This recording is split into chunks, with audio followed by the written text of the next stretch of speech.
नमस्कार दोस्तों, स्वागत है आपका हमारे चैनल पर। आज हम बात करेंगे भगवान विष्णु के पहले अवतार मात्स्य अवतार की कहानी के बारे में।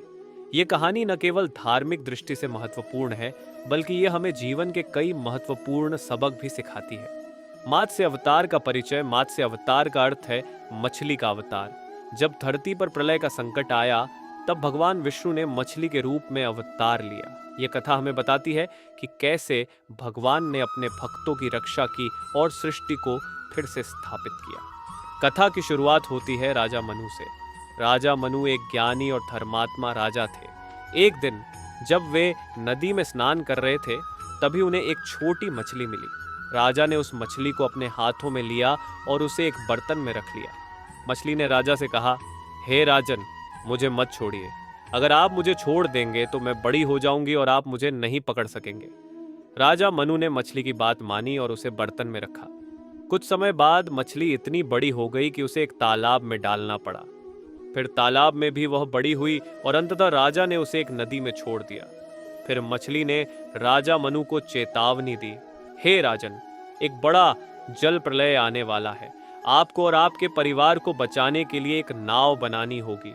मैं आपको उस नाव के साथ सुरक्षित स्थान पर ले जाऊंगी। राजा मनु ने मछली की बात मानी और नाव बनाने में जुट गए। जब जल प्रलय का समय आया, तब राजा ने अपनी नाव तैयार कर ली।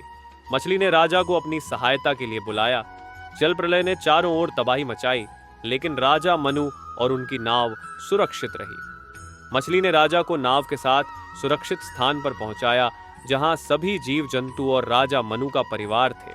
जल प्रलय के बाद जब सब कुछ समाप्त हो गया, तब भगवान विष्णु ने राजा मनु को बताया कि उन्हें सृष्टि का पुनर्निर्माण करना है। राजा मनु ने सभी जीवों के बीज को अपने साथ लिया और फिर से सृष्टि की शुरुआत की।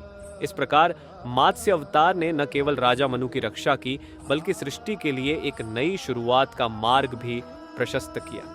तो दोस्तों, मात्स्य अवतार की यह कहानी हमें सिखाती है कि संकट के समय हमें धैर्य और साहस के साथ काम करना चाहिए। भगवान विष्णु हमेशा अपने भक्तों की रक्षा करते हैं। अगर आपको हमारी यह कहानी पसंद आई हो, तो कृपया लाइक और सब्सक्राइब करना न भूलें। धन्यवाद।